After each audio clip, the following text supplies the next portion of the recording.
Good morning everyone. आज हम लोग स्टार्ट करेंगे ट्रायंगल की थर्ड क्लास। ठीक है, 2 क्लासेस में मैं आपको कुछ बेसिक चीज़ें बता चुका हूँ ट्रायंगल की। आज हम लोग इसमें और बहुत सारे कॉन्सेप्ट है उसको देखेंगे। ठीक, चलिए।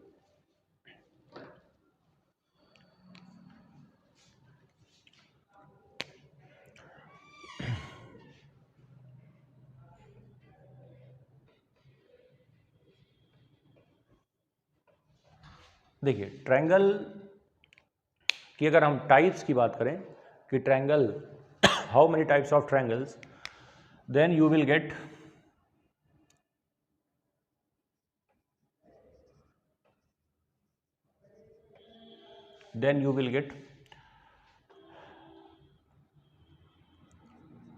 देखिए, वैसे तो ट्रायंगल 2 टाइप में डिवाइड होता है, based on sides, based on angles, है ना।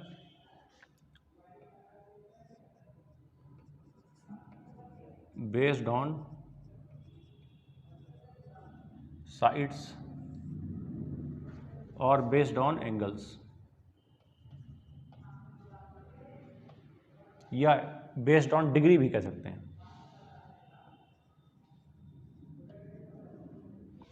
ठीक है, बेस्ड ऑन साइड्स में अपने पास 3 तरह के ट्रायंगल्स हैं, 3 टाइप्स ऑफ ट्रायंगल। पहला इक्विलेटरल,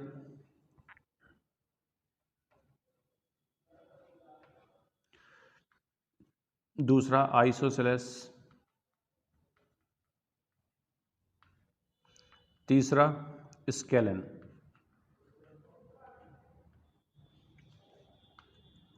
और बेस्ड ऑन डिग्री में एक्यूट एंगल ट्रायंगल, दूसरा राइट एंगल ट्रायंगल और third obtuse angle triangle.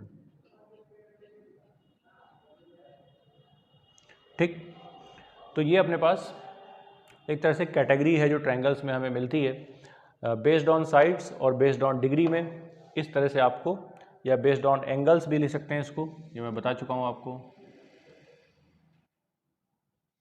Based on angles कह सकते हैं। इसमें आपको तीन सेट इसमें आपको दिखाई दे रहे होंगे कि बेस्ड ऑन साइड्स में इक्विलेटरल, आइसोसेलेस और स्केलन। यहाँ पे एक्यूट, राइट और ऑब्ट्यूस। ठीक है, हिंदी में अगर बात करें इसको बोलते हैं समबाहु त्रिभुज, इसको बोलते हैं समबाहु त्रिभुज, इसको बोलते हैं समद्विबाहु त्रिभुज,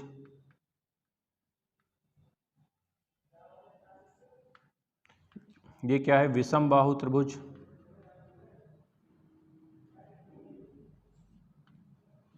और एक्यूट एंगल ट्रायंगल क्या है, न्यून कोण त्रिभुज,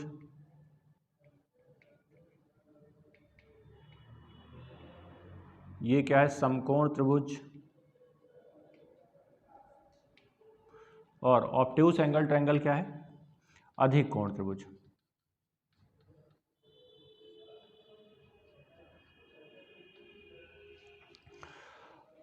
जितने भी ट्रायंगल आपके सामने यहाँ पे हैं उसमें जो सबसे ज़्यादा इम्पॉर्टेंट हैं वो 2 ट्रायंगल हैं। कौन कौन से?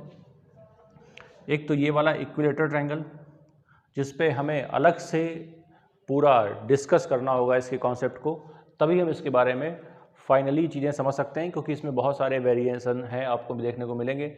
और वैसे ही यहाँ पर है राइट एंगल ट्रायंगल, इसमें भी बहुत सारे वेरिएशन आपको देखने को मिलेंगे, और ये भी अपने आप में एक मोस्ट इम्पॉर्टेंट ट्रायंगल है, ये कह सकते हैं।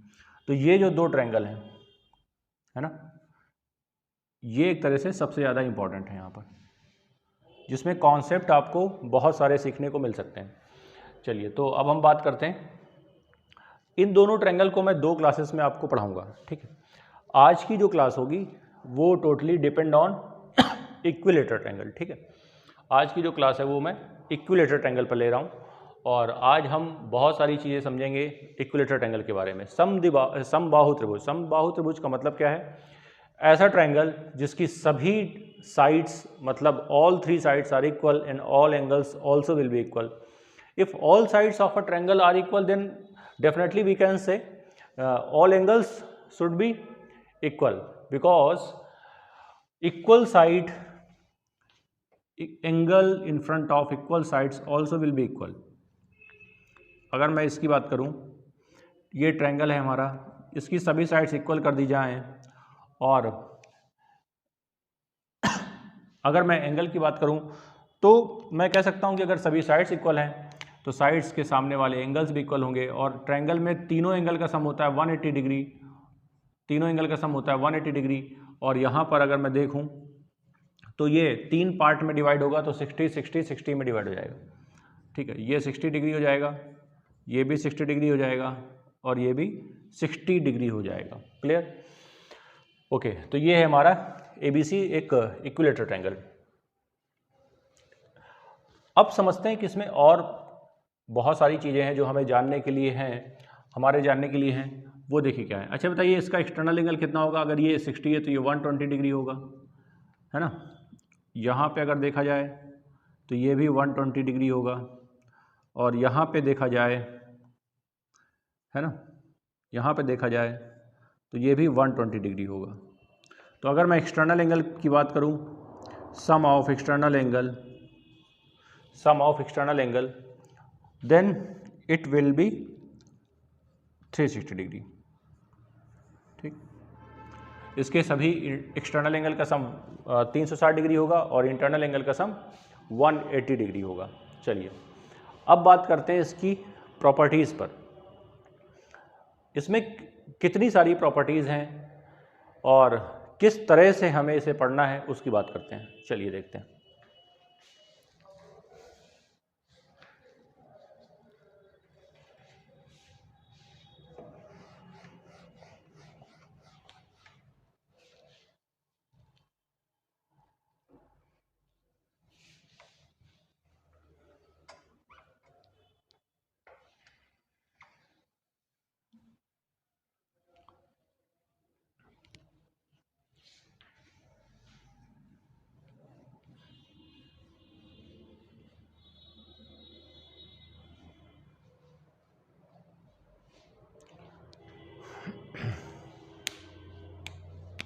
तो फाइनली अब हम आ रहे हैं इक्विलेटरल ट्रायंगल पर, और हम डायरेक्ट अब इस पर बात करेंगे।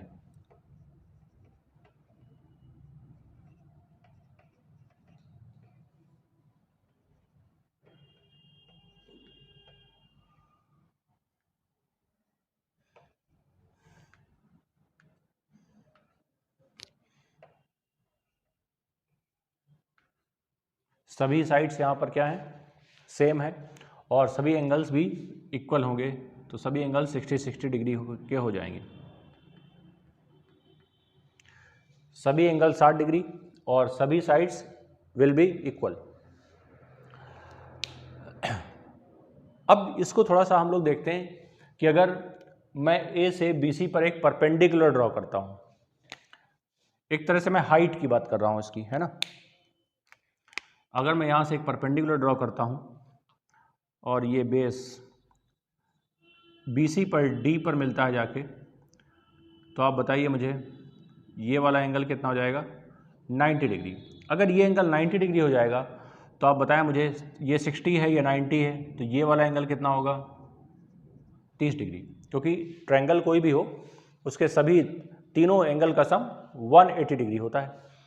तो अगर मैं ट्रायंगल ADC की बात करूं तो ADC में अगर ये 90 है, ये 60 है, तो ये 30 डिग्री हो जाएगा। क्लियर? उसके बाद अगर मैं ये वाले ट्रायंगल की बात करता हूं तो यहां पे भी ये देखिए 90 है क्योंकि परपेंडिकुलर था,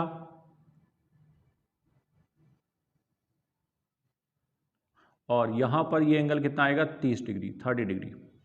ठीक है, अब यहां पे आप ये देखिए कि ये वाली जो लाइन है ये इसकी हाइट है, ये इसकी क्या है, ये इसकी हाइट है। अब मुझे इसकी वैल्यू निकालनी है। ठीक है, एक्चुअली में मैं अभी टारगेट कर रहा हूं इस ट्रायंगल के एरिया को, है ना।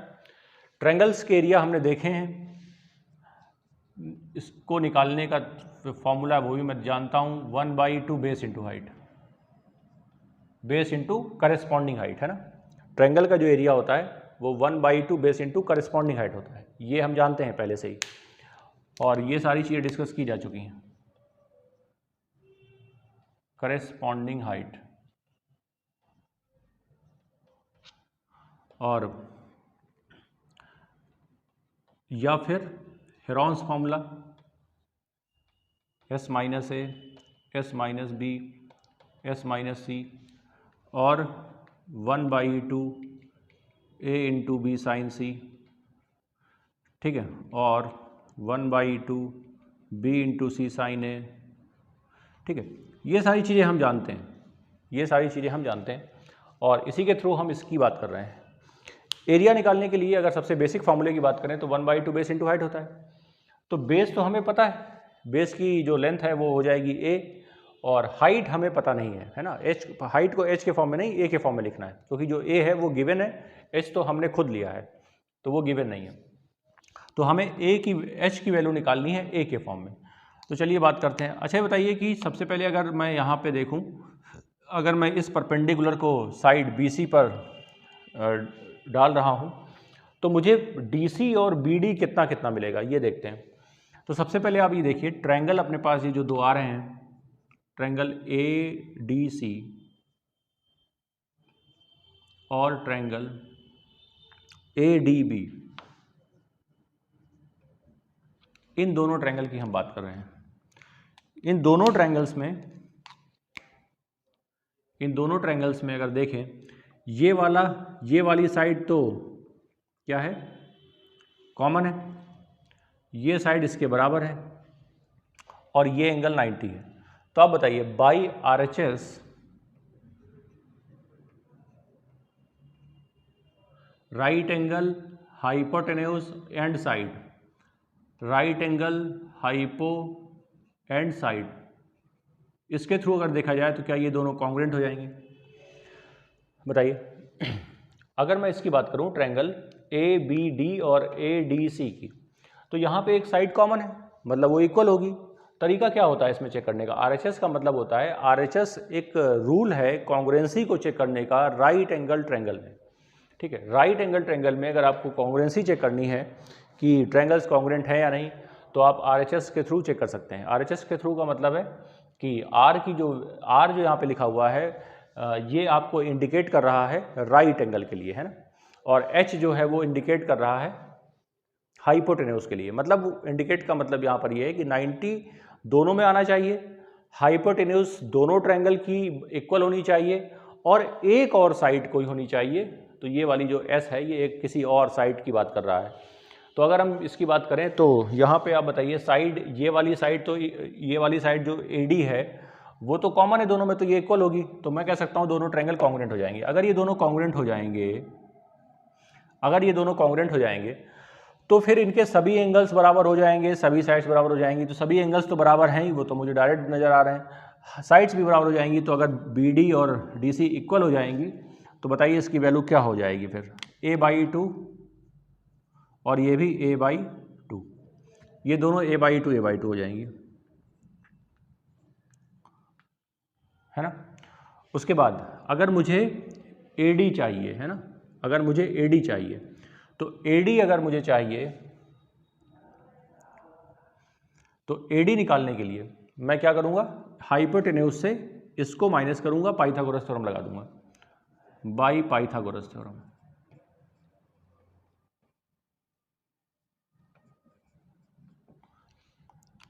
क्या होगा? H² equal to A² minus A/2 का होल स्क्वायर, और यहाँ से आ जाएगा A² माइनस A²/4, और जब ये इधर जाएगा तो 4A² में से A² माइनस होगा तो 3A² आएगा अपॉन 4 इक्वल टू कितना, H²। स्क्वायर हटेगा तो रूट लगेगा, तो H इक्वल टू कितना आएगा, √3/2A। ये आ गई हमारे पास हाइट। अगर हाइट आ गई है तो आप 1/2 बेस इंटू हाइट से इसको सॉल्व कर सकते हैं, है ना। ट्रायंगल में आप देखिए एरिया क्या होता है, 1/2 बेस कितना है, A, ये बेस हो गया, और हाइट कितनी है, √3/2A। देखिए हाइट को राइट, इसमें अगर देखा जाए इसमें इक्विलेटरल ट्रायंगल में हाइट की अगर हम बात करें तो इसको डायरेक्ट आपको याद रखना है हमेशा, क्योंकि राइट जो ये इक्विलेटरल ट्रायंगल है इसमें ये हाइट का यूज़ बहुत ज़्यादा होता है, मतलब फ्रिक्वेंटली आपको यूज़ देखने को मिलेगा क्वेश्चंस के बीच में, चाहे वो किसी भी स्टैंडर्ड की मैथमेटिक्स क्यों ना हो, ठीक है, किसी भी स्टैंडर्ड की मैथमेटिक्स होगी या फिजिक्स में भी आप देखेंगे तो वहाँ पे इक्विलेटरल ट्रायंगल की हाइट का इस्तेमाल बहुत ज़्यादा देखने को मिलता है। तो आप इसको अगर रिजल्ट की तरह याद रखें, एक रिजल्ट की तरह याद रखें कि हाइट अपने पास इक्विलेटरल ट्रायंगल में √3/2a होती है, तो आपका जो टाइम है वो सेफ होगा और आप जल्दी से लिख पाएंगे इसको। अगर मैं h की बात करूँ, यहाँ पे एरिया की बात करूँ, तो आप बताइए क्या हो जाएगा, 1/2 बेस इंटू हाइट, मतलब ये हो जाएगा, देखना 1/4 हो जाएगा। फिर ये क्या हो जाएगा, 1/4 हो जाएगा, क्योंकि यहाँ पे इस तरह से लिखा हुआ है ये। तो ये हो जाएगा a² √3/4 a², है ना, √3/4 a²। ये मेरा एरिया आ गया है, मतलब इक्विलेटरल ट्रायंगल का ये एरिया आ गया है हमारे पास। ठीक है, अब अगर साइड्स आपको दी गई हैं तो आप एरिया आराम से निकाल सकते हैं, फाइंड कर सकते हैं। ठीक है, इसमें कोई प्रॉब्लम नहीं आएगी। चलिए अब इस पे कुछ और बातें करते हैं, है ना, इस पे कुछ और बातें करते हैं, और इसमें क्या क्या हो सकता है उसकी बात करते हैं। तो यहाँ पे अभी तक हमने क्या देखा, हमने इसकी हाइट को निकालना सीखा और एरिया को निकालना सीखा। हाइट एंड एरिया ये दोनों आपको याद रखने।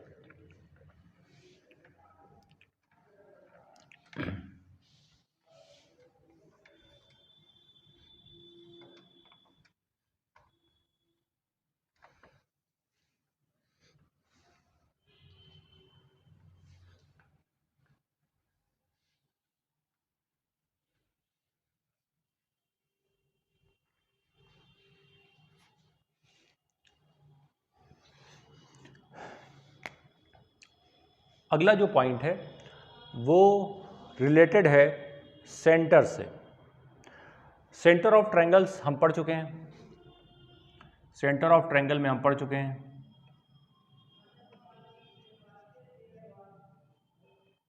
पहला था अपने पास सेंट्रॉइड, दूसरा था अपने पास इन सेंटर,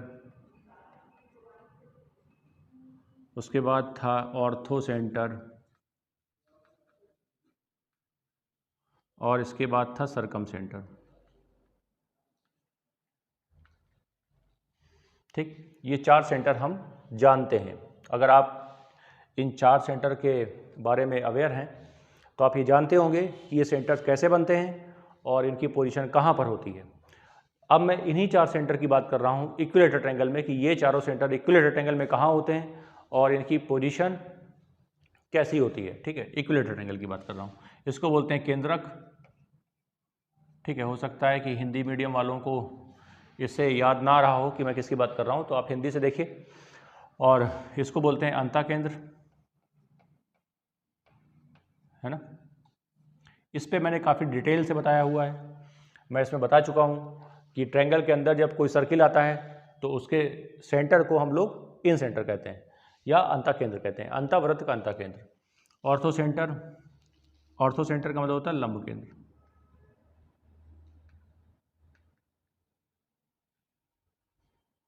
सरकम सेंटर का मतलब होता है परिकेंद्र। ठीक, ये सारी चीज़ें हमें थोड़ा बहुत इसके बारे में पता होना चाहिए, तभी मैं आगे की जो चीज़ें हैं वो समझ पाऊंगा। चलिए अब बात करते हैं ट्रायंगल की, कि आखिर ट्रायंगल में ये सारे सेंटर्स कहाँ पर होंगे। कौन से ट्रायंगल में, इक्विलेटरल ट्रायंगल में। सभी साइड्स ए आप बराबर रख दीजिए यहाँ पे। ठीक है, एक बात थोड़ा सा मैं रिवाइज कराना चाहूँगा, सेंट्रॉइड अगर होगा तो सेंट्रॉइड क्या होता है, देखिए सेंट्रॉइड मीडियंस का इंटरसेक्शन पॉइंट होता है ना, मीडियंस का। यहाँ से मैंने एक माध्यिका खींची जो इसको बाइसेट कर रही है, यहाँ से एक माध्यिका खींची जो इसको बाइसेट कर रही है, यहाँ से एक माध्यिका खींची जो इसको बाइसेट कर रही है, इसका जो इंटरसेक्शन पॉइंट है वो जी होगा, वो क्या होगा, सेंट्रॉइड होगा। अच्छा, ये वाला जो एंगल है वो यहाँ पे फाइंड नहीं होता है। अगर मैं इन सेंटर की बात करूँ तो इन सेंटर में क्या होता है, इसका एंगल बाइसेक्टर, इसका भी एंगल बाइसेक्टर और इसका भी एंगल बाइसेक्टर, और ये आ जाएगा आई। और ये वाला एंगल आया था अपने पास 90 प्लस हाफ ऑफ ए। अगर ये ए बी सी है, अगर ये ए बी सी है तो ये हाफ ऑफ ए आएगा। ऑर्थो सेंटर में ये कितना आया था? ऑर्थो सेंटर में कितना आएगा? अगर एक ट्रायंगल लेते हैं हम, तो आप बताइए मुझे, तीनों हाइट्स को देखना है मुझे। तीनों हाइट जहाँ पे इंटरसेक्ट करेंगी वो जो पॉइंट होगा वो ऑर्थो सेंटर होगा। तो ये वाला जो पॉइंट है ये ऑर्थो सेंटर है, क्योंकि तीनों हाइट जिस पॉइंट पे टच कर रही हैं वो ओ है। और यहाँ पे ये वाला एंगल अपने पास निकल के आया था 180 माइनस ए। परिकेंद्र में ये तो हम जानते ही हैं, यहाँ से परपेंडिकुलर, यहाँ से परपेंडिकुलर बाइसेक्टर और यहाँ से भी परपेंडिकुलर बाइसेक्टर। और ये जो पॉइंट आया था सी, ये कह सकते हैं कि इसको अगर मैं थोड़ा सा अलग से बनाता हूँ, ये जो बीच में एंगल बनता है ये इसका डबल होता है। अगर ये थीटा है तो ये 2 थीटा होता है। ठीक, तो ये कुछ बेसिक हमें एक तरह से मैंने रिवाइज करा दिया ताकि आपको रिमाइंड हो जाए कि यहाँ पे जो मैं कर रहा हूँ इसके थ्रू चीज़ें जो आ रही हैं वो आपको समझ में आनी चाहिए कि मैं किसकी बात कर रहा हूँ। ठीक है, तो आई थिंक आपको याद आ गया होगा कि मैं आखिर यहाँ पे ऑर्थो सेंटर और सरकम सेंटर, इन सेंटर की जो बात कर रहा हूँ उसमें ये एंगल्स का आइडिया होना चाहिए आपको। अब बात करते हैं इसमें। मैं मानता हूँ कि यहाँ पे जैसे ही मैंने ये हाइट ड्रॉ की, एक और हाइट ड्रॉ की और एक और हाइट, तीनों साइड से मैंने हाइट यहाँ पे ड्रॉ कर दी। ठीक है, ये पॉइंट जो आएगा वो कितना आएगा? ये डी है,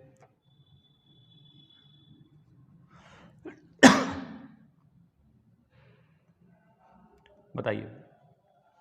अगर हाइट इंटरसेक्ट कर रही है, तीनों हाइट इंटरसेक्ट कर रही हैं तो ऑर्थो सेंटर बनेगा।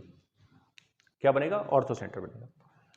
अगर ऑर्थो सेंटर बनेगा तो फिर चेक करिए कि ये एंगल कितना आया था 180 माइनस ए। तो देखिए ये वाला एंगल कितना आएगा 180 माइनस ए, और ये कितना है 60 डिग्री। तो जब मैं इसमें 60 डिग्री माइनस करूँगा तो ये आएगा 120 डिग्री, ये आएगा 120 डिग्री।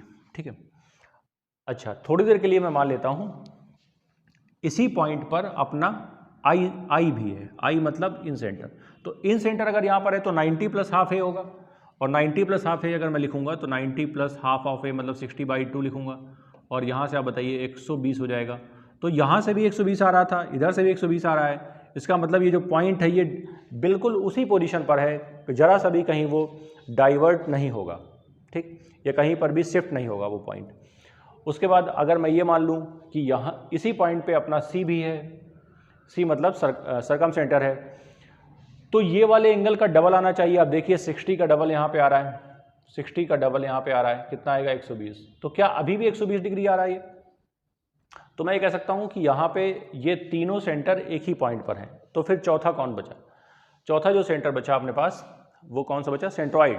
तो सेंट्रॉइड भी इसी पॉइंट पर होगा, क्योंकि ये वाली जो लाइन है ये इसको बाइसेक्ट करती है और ये मिड पॉइंट होता है। ये मैं पिछले फिगर में देख चुका हूँ। तो यहाँ से ये वाला जो सेंटर है, ये जो पॉइंट आया है, ये जो पॉइंट है ये चारों सेंटर को डिनोट करेगा। यह कह सकते हैं चारों सेंटर यहीं पर एक ही पॉइंट पर होंगे, मिलेंगे आपको। अच्छा, अगर मैं ये देखूं इस आई का क्या मतलब है? इस आई का मतलब है कि इसके अंदर एक सर्किल होगा जिसका ये सेंटर है। तो इसके अंदर सर्किल को हम बना सकते हैं, अगर देखिए, ठीक है, और इसके बाहर भी सर्किल हो सकता है। फिर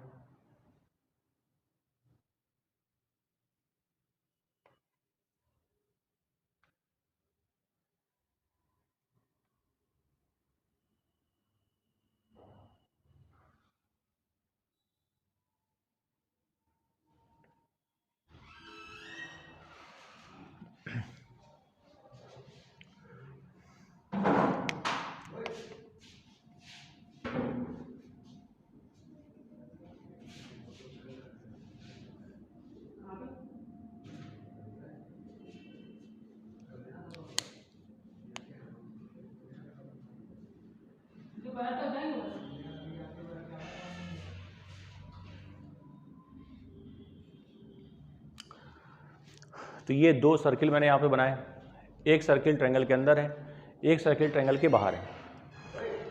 जो सर्किल ट्रायंगल के अंदर है उसको हम इन सर्किल बोलेंगे, क्योंकि जो इन सेंटर है वो इसी छोटे वाले सर्किल का सेंटर है, और जो बाहर जो सर्किल है वो किसका सेंटर है, वो इसका सेंटर क्या है, इसका सेंटर है सी, है ना।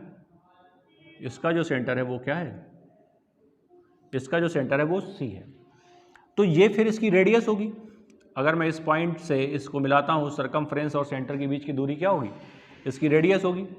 और वैसे ही इसकी सरकमफ्रेंस और रेडियस के बीच की साइड और सेंटर के बीच की दूरी जो होगी वो क्या हो जाएगी, स्मॉल आर। अच्छा, अगर मैं स्मॉल आर और कैपिटल आर की बात करूँ तो देखिए कितनी निकल के आएगी यहाँ पे। सबसे पहले मैं ये देखूँगा कि ये जो AD है इसकी हाइट, ये हाइट है ट्रायंगल की, और ये कितनी निकल कर आई थी, AD की वैल्यू क्या आई थी, √3/2a। ये हमारे पास रिजल्ट आया था। उसके बाद आप बताइए, कोई भी सेंट्रॉइड, ये G है, इस पॉइंट पे G है, और सेंट्रॉइड क्या करता है, मीडियन को 2:1 के रेशियो में डिवाइड करता है। तो ये 2:1 के रेशियो में डिवाइड हो जाएगा, है ना, 2:1 के रेशियो में डिवाइड हो जाएगा। तो मैं कह सकता हूँ कि ये जो 2 पार्ट है 3 में से ये कैपिटल आर है, तो जो कैपिटल आर होगा वो 2/3 होगा ऑफ व्हाट, AD, √3/2a। ठीक, we can cancel 2 and 2, √3 with 3, और वी विल गेट a/√3। अपने पास जो आया रिजल्ट वो आ गया a/√3। ये किसकी वैल्यू आ गई, आर की, ये आ गई कैपिटल आर की, है ना। और अगर मैं स्मॉल आर निकालूं तो स्मॉल आर क्या होगा, 1/, ये 1 पार्ट है 3 में से, तो 1/3 पार्ट ऑफ व्हाट, वही हाइट, और ये √3 will get cut and result is a/2√3। तो देखिए यहाँ पे अगर मैं देखूँ कैपिटल आर और स्मॉल आर का जो रेशियो आएगा वो 2:1 का आएगा, है ना। कैपिटल आर मतलब सर्कम रेडियस और स्मॉल आर मतलब इन रेडियस, इन दोनों का अगर रेशियो देखा जाए तो वो यहाँ पर आएगा 2:1। और अगर रियल वैल्यू की बात करें हम कि इसकी आखिर वैल्यू कितनी होगी, तो वैल्यू हो जाएगी a/√3 एंड a/2√3। ठीक है, तो इस तरह से हम इसकी खैर मैंने यहाँ पे क्या समझाने की कोशिश की आपको, मैंने ये समझाने की कोशिश की कि अगर इक्विलेटरल ट्रायंगल है तो उसके चारों सेंटर एक ही पॉइंट पर लाई करेंगे, और उसकी जो कैपिटल आर और स्मॉल आर की जो वैल्यू है वो अभी तक बहुत ज़्यादा डायरेक्ट हम याद रखने की जरूरत नहीं थी, लेकिन इक्विलेटरल ट्रायंगल में हमें ये याद रखनी होगी कि इक्विलेटरल ट्रायंगल अगर है तो आर और कैपिटल आर की वैल्यू और एच की वैल्यू ये आपको याद रखनी होगी। ठीक है, चलिए अब इसके आगे हम लोग मूव करते हैं।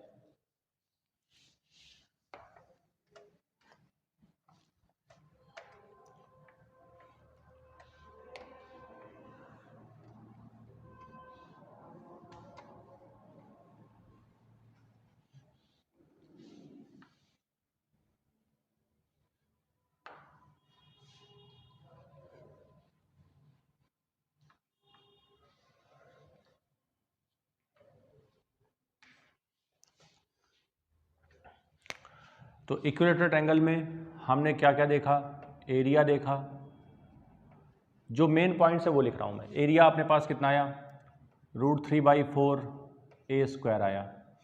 इक्विलेटरल ट्रायंगल में जो दूसरी चीज़ है इंपॉर्टेंट है वो क्या है, इसकी हाइट,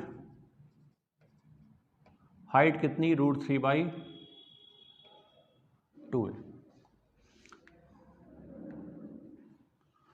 √3/2a। उसके बाद कैपिटल आर, सरकम रेडियस कितनी आई थी, a/√3। अगर मैं चौथे पॉइंट की बात करूं स्मॉल आर की, जिसे हम कहते हैं इन रेडियस, a/2√3। और अगर मैं कैपिटल आर और स्मॉल आर के रेशियो की बात करूं, देखिए इसमें क्या आया, ये a/√3 आया है, ये a/2√3 आया है। अगर मैं इससे ही रेशियो निकाल लूँ तो ये कैंसिल हो जाएगा, और ये बताइए 2:1 आ जाएगा, ये 1 आएगा, ये 1/2 आएगा, 2 इधर आएगा, तो ये अपने पास आ गया 2:1। तो ये एक तरह से रेशियो आ गया हमारे पास। और एक जो पांचवा पॉइंट है जो मैं यहाँ पे लिखा देता हूँ आपको, all four centres lies on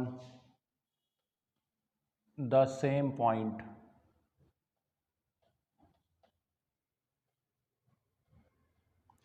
एक ही पॉइंट पर ये चारों सेंटर इस्टेब्लिश होंगे या लाई करेंगे, ये कह सकते हैं। ठीक है, चलिए बढ़ते हैं इसके आगे।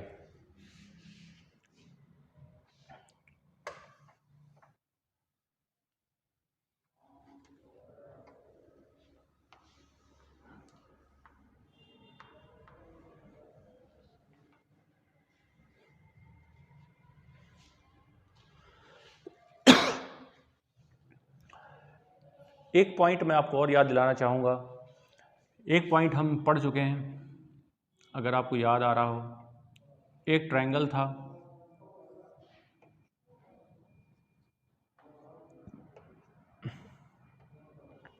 इसमें एक तो इन रेडियस आया था, इसके अंदर एक सर्किल आया था, और इसकी रेडियस को हमने क्या कहा था, इसकी रेडियस को हमने कहा था स्मॉल आर। ये था स्मॉल आर, और स्मॉल आर की वैल्यू थी डेल्टा अपॉन स्मॉल एस। ठीक है, ये हम ऑलरेडी पढ़ चुके हैं। एक आया था, इसको तो बोलते हैं इन सर्कल। एक आया था एक्स सर्कल, है ना, और उसमें आई थी एक्स रेडियस। वो क्या थी, इसको जब आगे बढ़ाया जाएगा तो ये एक्सटर्नल एंगल होगा बी का, और वैसे ही एक्सटर्नल एंगल होगा सी का। अगर दोनों को इंटरसेक्ट किया जाए तो ये एंगल बाइसेक्टर है,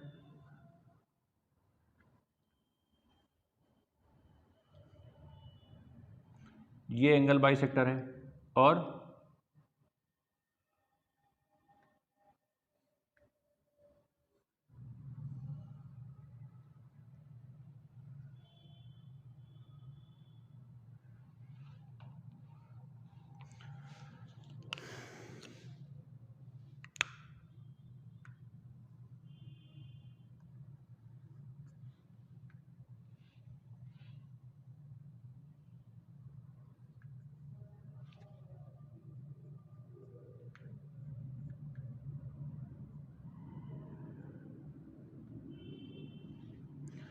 अगर मैं इसकी बात करूं, ये एक एक्स सर्किल है, मतलब वाह्यवृत्त है कह सकते हैं, जो कि आप देख सकते हैं कि ट्रायंगल की तीनों साइड को टच कर रहा है। एक साइड को डायरेक्टली टच कर रहा है, ए साइड को स्मॉल ए आएगी, वर्टेक्स ए के सामने जो साइड होती है उसको स्मॉल ए कहते हैं। तो जो साइड ए है इसको तो डायरेक्ट टच कर रहा है, और ए सी को आगे एक्सटेंड करने पर और ए बी को आगे एक्सटेंड करने पर टच कर रहा है। तो हम ये कह सकते हैं कि यहाँ पर इसकी जो स्मॉल r1 अगर मैं इसको कहूँ तो इसकी वैल्यू जो आई थी वो डेल्टा अपॉन एस माइनस ए आई थी, है ना। ये रिजल्ट्स हमारे पास आए थे। ठीक है, ये चीज़ रिमाइंड होनी चाहिए। और इसी से अब मैं एक क्वेश्चन आपको देता हूँ कि अगर ये वाला जो ट्रायंगल है ये एक इक्विलेटरल ट्रायंगल हो जाए, इफ़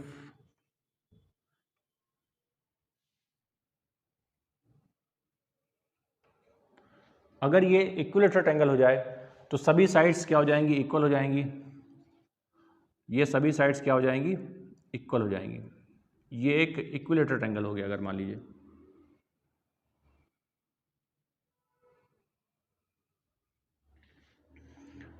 तो सभी साइड्स इसकी इक्वल हो जाएंगी और सभी की लेंथ ए हम लोग कंसीडर कर सकते हैं।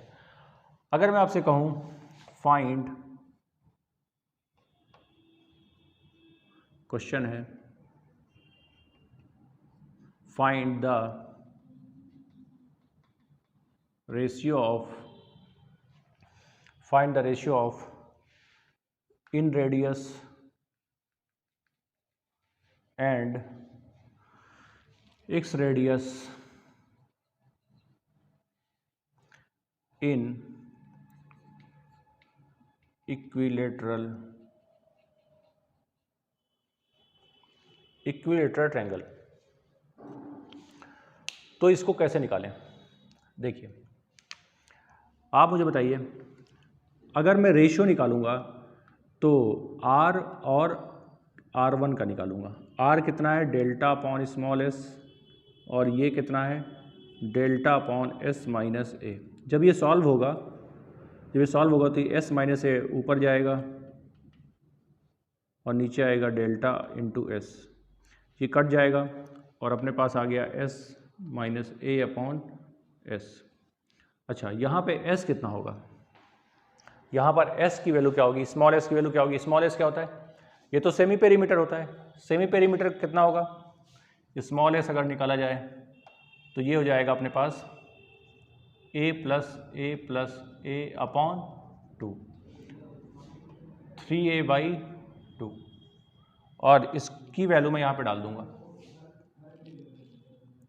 3a/2 minus a upon 3a/2। और जब मैं इसे सॉल्व करूँगा तो आप बताइए मुझे कि ये तो 2a हो जाएगा, 2a हो जाएगा, 3 में से 2a गया तो a आएगा, a/2 आएगा, और नीचे कितना आएगा? 3a/2 आएगा। ये 2 ऊपर जाएगा तो 2 से 2 कट जाएगा, a से a कट जाएगा, आंसर आ जाएगा 1/3। ठीक, तो अपने पास अगर रेशियो की बात करें, रेशियो जो आया, ratio of in radius and x radius in equilateral triangle will be 1/3। 1/3। इसका मतलब क्या है? इसका मतलब यह है कि अगर इक्विलेटरल ट्रायंगल है और इसकी इन रेडियस की बात करें, अगर वो 1 यूनिट है, मतलब कि अगर वो 5 है तो ये 15 होगा। ये बड़ा वाला जो सर्किल है वो, उसका जो रेडियस है वो 15 सेंटीमीटर होगा, मतलब लगभग 3 गुना, लगभग क्या, एग्जैक्ट 3 टाइम्स होगा, है ना, एग्जैक्ट 3 टाइम्स होगा। तो इस तरह से एक ये रिजल्ट है जो हमें डायरेक्ट याद रखना है, और ये हमारे काम आता है क्वेश्चंस में। ठीक है, आप इसको देखिए, फिर बात करते हैं आगे।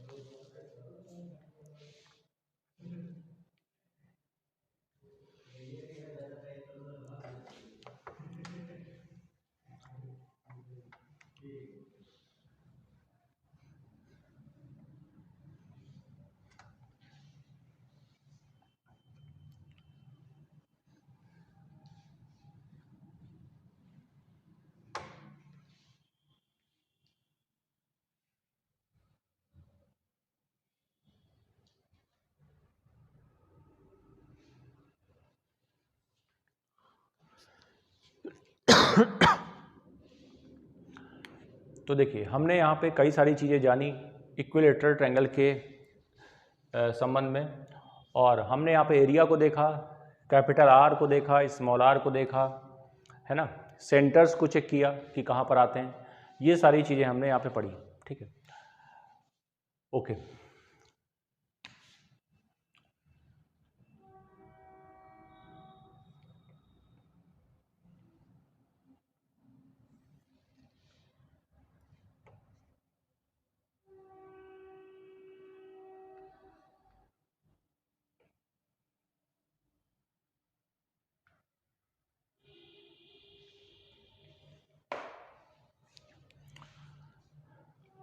यहाँ पर अभी हमने देखा था ABC ट्रायंगल में, जब यहाँ से परपेंडिकुलर डाला गया था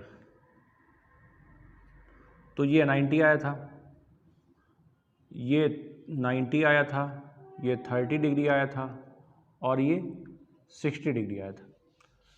और यहाँ पे भी, इधर भी कुछ ऐसे ही आया था, ये 90 डिग्री था और ये 30 डिग्री था और ये 60 डिग्री था, और ये दोनों ट्रायंगल क्या थे? कॉन्ग्रुएंट थे, है ना। इन तीनों साइड को ADC, अब देखिए यहाँ पे क्या है कि इक्विलेटरल ट्रायंगल में राइट एंगल ट्रायंगल चल रहा है, इक्विलेटरल ट्रायंगल में राइट एंगल ट्रायंगल चल रहा है। तो राइट एंगल ट्रायंगल अगर आ गया है तो थोड़ा सा मैं इसके बारे में बता देता हूँ कि अगर कभी भी ऐसे राइट एंगल ट्रायंगल आ जाता है, ये 30 डिग्री है, ये 90 है और ये 60 है,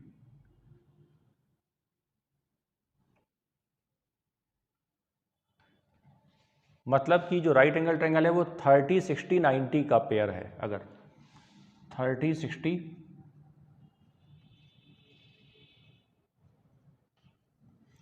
तो देखिए यहाँ पे क्या होगा, अगर मैं यहाँ पे tan 60 लगा दूँ या tan 30 जो भी चाहें आप लगा दें, तो tan 60 जो आएगा वो क्या आता है, √3/1 या √3। तो tan होता क्या है, tan थीटा क्या होता है, लंब बटे आधार, या कह सकते हैं परपेंडिकुलर अपॉन बेस। तो परपेंडिकुलर अपॉन बेस जब मैं करूँगा तो परपेंडिकुलर √3 होगा, मतलब ये √3 हो जाएगा और बेस हो जाएगा 1। अगर ये √3 है ये 1 है तो ये कितनी होगी, तो आप बताइए। अगर मैं इसकी बात करूँ तो ये हो जाएगी 2। ये जो तीनों साइड्स हैं ये किस तरह से आएंगी वो देखते हैं। ये वाली जो वैल्यू है ये क्या हो जाएगी, 2 हो जाएगी। कैसे निकल के आया, पाइथागोरस थ्योरम लगा दिया होगा। अब जरा देखते हैं, अगर इसमें थोड़ा सा मैं डायरेक्ट सोचूं कि आखिर मैंने इसको कैसे लिखा, बार बार हमें ये सारी चीज़ें नहीं करनी है ना, मैं बार बार ये सब नहीं लिखूंगा, मैं डायरेक्ट बात इस पर कर रहा हूँ। आप देखिए कि 30 के सामने क्या आ रहा है 1 और 90 के सामने आ रहा है 2, तो जो 30 के सामने है उसका डबल 90 के सामने है। तो अगर 30 के सामने 1 है तो 90 के सामने इसका डबल है, ठीक। और जो 60 के सामने है वो इसका √3 टाइम्स है, इसका √3 टाइम्स है। तो जो 60 के सामने होगा वो इसका √3 टाइम्स होगा, ठीक है। तो आपको ये इस तरह से याद रखना है इसको, ये हमारी हेल्प करेगा किसी चीज़ को थोड़ा सा कम समय में करने के लिए। अब जैसे देखिए यहाँ पे 90 के सामने 2 आ रहा है, तो 30 के सामने वाले का डबल जाएगा 90 के सामने, और जो भी 30 के सामने होगा उसका √3 टाइम्स जाएगा 60 के सामने। अब इसी तरह से मैं अगर इसको करूं और मैं आपसे कह दूं डायरेक्ट इसकी हाइट मुझे निकालनी है, लेकिन कुछ भी नहीं लिखना है, मुझे डायरेक्ट एक लाइन में आंसर बताना है, तो कैसे करूंगा मैं। अगर मान लीजिए कि ये एक ट्रायंगल है, राइट एंगल इक्विलेटरल ट्रायंगल है, और अगर मैं यहाँ पे लिखूँ कि इसकी जो लेंथ है ये 18 है, 18 का मतलब इसकी सभी साइड्स 18 हो जाएंगी, और मुझे इसकी हाइट लिखनी है, तो हाइट को मैं एक शॉर्ट में लिख सकता हूँ, ठीक है। कैसे लिखूँगा, मैं ये देखूँगा कि ये 90 के सामने कितना आ रहा है 18, और मुझे पता है कि 90 के सामने 30 के सामने जो आता है उसका डबल होता है, तो यहाँ पे 9 आएगा, और जो 30 के सामने आता है उसका √3 टाइम्स जाता है 60 के सामने, तो यह जाएगा 9√3। तो एक तरह से मैं डायरेक्ट हाइट तक पहुँच गया हूँ, और यहाँ पे मुझे कोई भी इसमें काम करने की खास ज़रूरत नहीं है कि मैं यहाँ पे पहले, अगर मान लीजिए मैं फॉर्मूला भूल भी जाता हूँ हाइट का, तो मैं इसके थ्रू इसको निकाल सकता हूँ। कोई जरूरी नहीं कि बिना फॉर्मूले के हम इसको सॉल्व नहीं कर सकते, ऐसा कुछ नहीं है, ठीक है। तो जैसे मान लीजिए कि कुछ और मैं नई वैल्यूज़ पे इसको सॉल्व कर दूँ, तो आप बताइए, अगर मान लीजिए इफ़ ये वाली हाइट, मान लीजिए हाइट दी जाती, अगर आपको हाइट दिया गया है यहाँ पे 12 सेंटीमीटर, हाइट दी गई है 12 सेंटीमीटर, हाइट अगर 12 सेंटीमीटर है, ठीक है, हाइट मुझे दी गई है और मुझे साइड निकालनी है, तो मैं कैसे निकालूंगा, मैं ये चेक करूंगा कि 60 के सामने कितना है, और मुझे ये पता है कि 60 के सामने जो भी होगा वो √3 टाइम्स होता है 30 के सामने, तो इसको अगर मैं √3 में चेंज करूँ तो ये √3 इंटू √3 3 हो गया, और इंटू 4, तो आप देखिए ये किसका √3 टाइम्स है, ये 4√3 का √3 टाइम्स है, तो 4√3 कहाँ पर आएगा, 4√3 यहाँ पे आएगा। और बताइए आप, जो 30 के सामने आता है उसका डबल 90 के सामने जाता है, तो 90 के सामने जो आएगा वो कितना आएगा, 2 इंटू 4√3 मतलब 8√3। तो इस तरह से मैं इसको फाइंड कर सकता हूँ, है ना। चलिए, तो ये बात आपको आई थिंक समझ में आई होगी कि अगर मैं डायरेक्ट इस चीज़ को सॉल्व करूँ तो कैसे करूँगा। फॉर्मूले की कोई खास ज़रूरत यहाँ पर नहीं है, आप बिना फॉर्मूले के भी आराम से सॉल्व इसको कर सकते हैं, इसमें कोई दिक्कत वाली बात नहीं।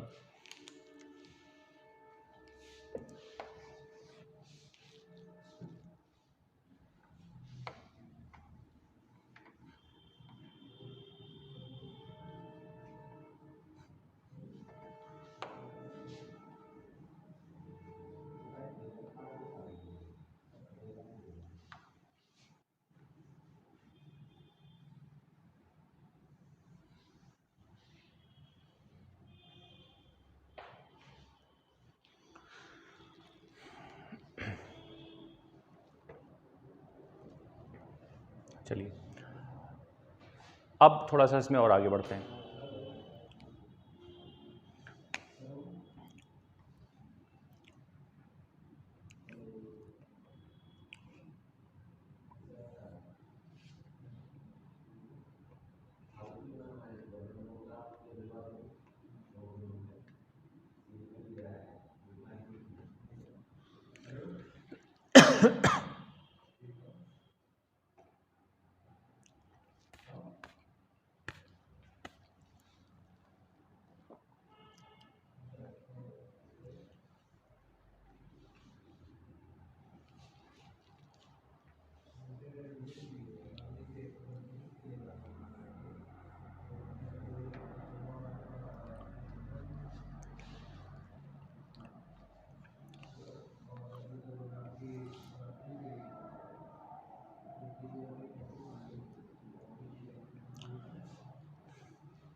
एक ट्रायंगल है, इक्विलेटरल ट्रायंगल, इसकी सभी साइड्स 18 सेंटीमीटर दी गई हैं और मुझे क्या बताना है, इसकी हाइट, एरिया, सरकम रेडियस और इन रेडियस, ये चार चीज़ें हमें यहाँ पे फाइंड करनी है ना।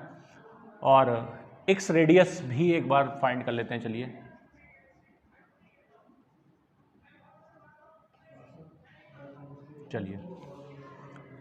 बात करते हैं इसकी हाइट की।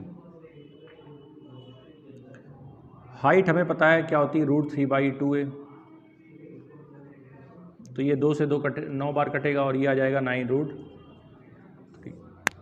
ठीक है, ये आ गई हमारी हाइट। एरिया क्या होगा, एरिया होगा √3/4a²। और आप बताइए इसका स्क्वायर, 18 का स्क्वायर क्या होगा, यह ऐसे रख दीजिए आप, 2 से 2 बार, 2 से 9 बार, 2 से 9 बार, यह आ जाएगा 81√3 सेंटीमीटर स्क्वायर। अगर मैं सरकम रेडियस निकालूं तो सरकम रेडियस क्या होगा, ये हो जाएगा r बराबर √3/a/√3 होता है, 18 डिवाइड बाई √3। इसको अगर मैं थोड़ा सॉल्व करूं तो ये आ जाएगा 3 से ये कितनी बार जाएगा, 6 बार, तो आ जाएगा 6√3, ये आ जाएगा 6√3। अगर मैं स्मॉल r निकालूं, मतलब इन रेडियस,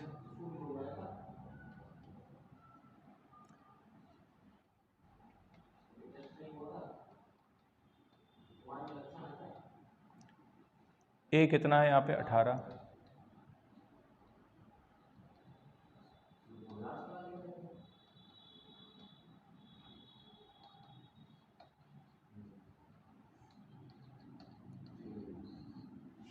ठीक है, स्मॉल r अपने पास आ जाएगा 3√3।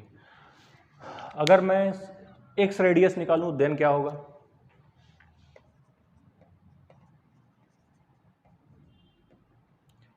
Delta upon small s minus a। तो आप बताइए डेल्टा का मतलब क्या हुआ, डेल्टा का मतलब हुआ एरिया। एरिया कितना आया था अपने पास, 81, और स्मॉल एस होगा 18 + 18 + 18/3। तो ये हो जाएगा 18 × 3 कितना होता है, 54।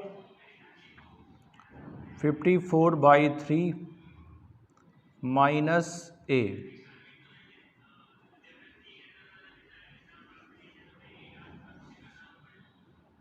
इस तरह से कर लेंगे और जब इसको सॉल्व करेंगे तो बताइए कितना आएगा।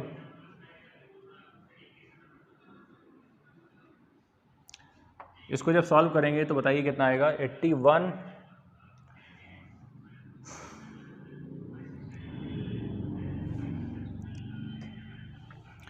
एक्स रेडियस की हम बात कर रहे हैं और एक्स रेडियस क्या हो जाएगा यहाँ पे 81√3 है ना। ये तो एरिया हो गया, area upon delta upon S minus A, S हो जाएगा। अच्छा ओके, यहाँ पे कुछ वैल्यूज़ थोड़ा सा इसके अकॉर्डिंग नहीं है, इस वजह से इसमें आंसर नहीं आ पा रहा है। तो चलिए इसको देख लेंगे, ठीक है। तो पहले हमें ये देखना है कि आखिर ये किस तरह से हमारे पास आ रहा है ना। चलिए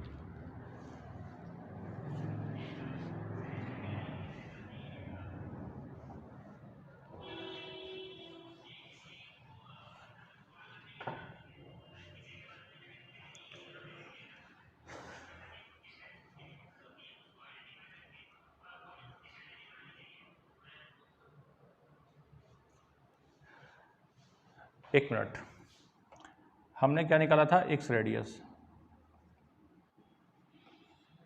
एक्स रेडियस क्या होगा, delta upon small S minus A. Delta upon small S कितना होगा, डेल्टा कितना होगा 81√3 और स्मॉल एस हो जाएगा 54/2 होगा। स्मॉल एस क्या होता है 54/2 होगा, मतलब सभी साइड्स का सम बाई 2, सेम ही पेरीमीटर होता है ना, -18। चलिए अब यहाँ से सॉल्व हो जाएगा, तो बताइए क्या आएगा। 81√3 अपॉन 2 इंटू 18 इंटू 2 36, 36 माइनस 36 को माइनस करेंगे 54 में से, तो क्या आएगा 18 आएगा, अपॉन 2 होगा, और ये 2 से कितनी बार जाएगा, 9 बार जाएगा, और 9 से ये 9 बार जाएगा, और हमारा आंसर आ जाएगा 9√3।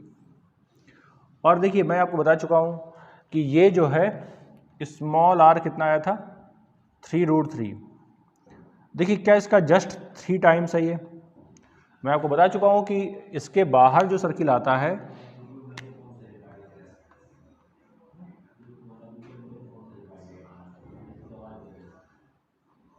इसके बाहर जो सर्किल आता है, इसकी रेडियस और इसकी रेडियस, इसके अंदर जो सर्किल आता है, इन दोनों की रेडियस का रेशियो आया था अभी 1/3 का। तो देखिए इसमें 1/3 का रेशियो आना चाहिए, जो कि आ रहा है, ठीक है। अभी थोड़ी देर पहले हम इसको सॉल्व कर रहे थे, तो हम एस में 3 से डिवाइड कर रहे थे, इसलिए प्रॉब्लम आ रही थी, वो बाई मिस्टेक हो रहा था। एक्चुअली में जो डिवाइड होगा वो 2 से होगा, है ना, इसलिए हमारा आंसर नहीं आ रहा था। चलिए ठीक है, तो चलिए ये हमने क्वेश्चन देख लिया, उसके बाद आगे बात करते हैं।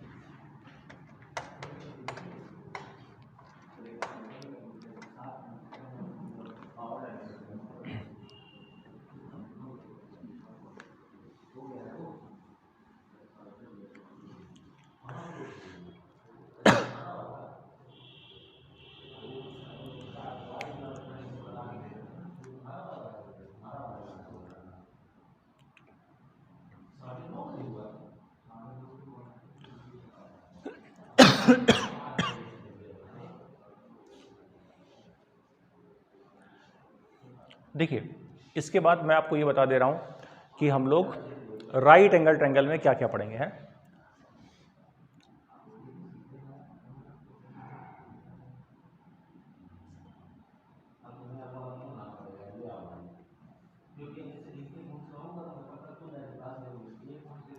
राइट एंगल ट्रायंगल में भी हम लोग इसका एरिया निकालेंगे,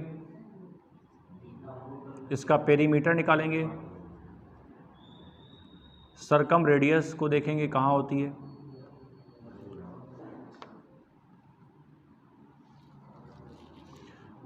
और इन रेडियस को देखेंगे,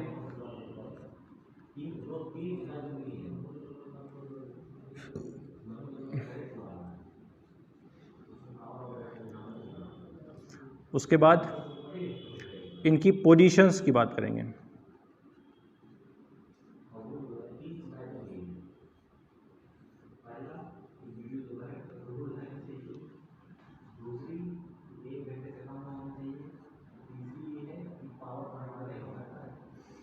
है ना, और इनकी पोजीशन की बात करेंगे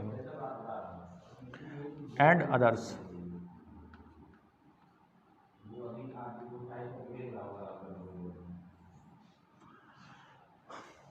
ये सारी चीज़ें हम लोग पढ़ने वाले।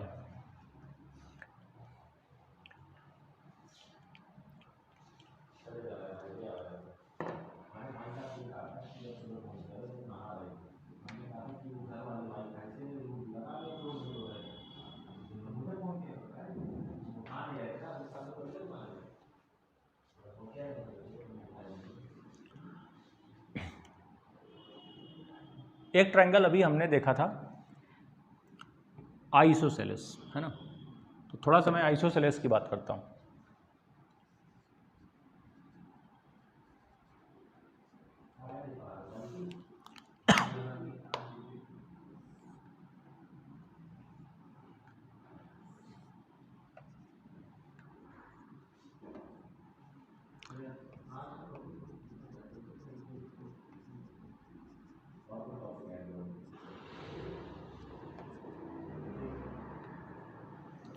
आइसोसेलेस ट्रायंगल में इन दोनों साइड्स को इक्वल साइड्स बोलते हैं और इसको बोला जाता है अनइक्वल साइड्स।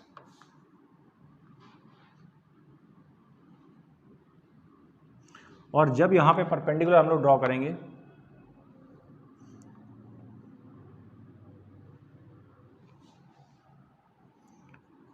तो ये 90 होगा। अच्छा, यहाँ पे मैं ये दोनों एंगल नहीं बता सकता हूँ, जैसे मैंने इक्विलेटरल ट्रायंगल में ये दोनों एंगल बता दिए थे कि ये 60 और ये 30 होगा, यहाँ पे मैं नहीं कह सकता कितना है ना, बट मैं बात कर सकता हूँ दोनों ट्रायंगल की, इसकी और इसमें कॉन्ग्रुएंसी और सिमिलैरिटी की बात कर सकता हूँ। तो आप बताइए ट्रायंगल कौन कौन सी हम बात कर रहे हैं, ए बी डी और ट्रायंगल ए डी सी की। ये वाली साइड तो कॉमन है, ये एंगल राइट एंगल है और हाइपोटेन्यूज भी यहाँ पे बराबर है, तो क्या RHS लग जाएगा और ये दोनों क्या हो जाएंगे, कॉन्ग्रुएंट।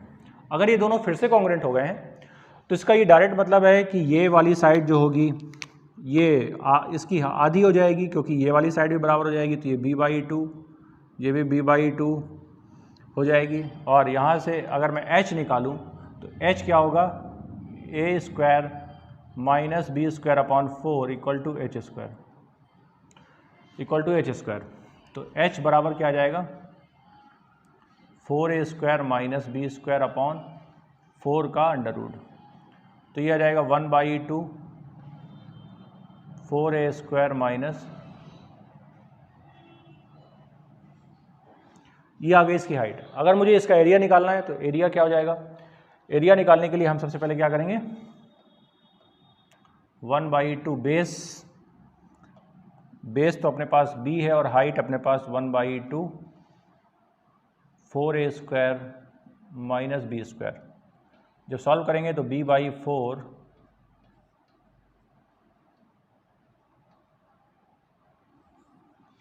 ये आ जाएगा।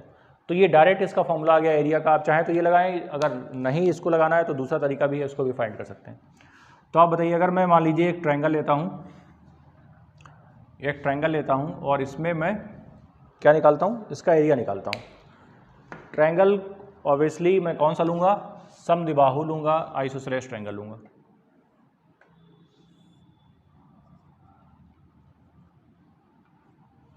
ये एक समद्विबाहु त्रिभुज। अब इसकी साइड्स को मैं देख रहा हूँ कि कितना होगा।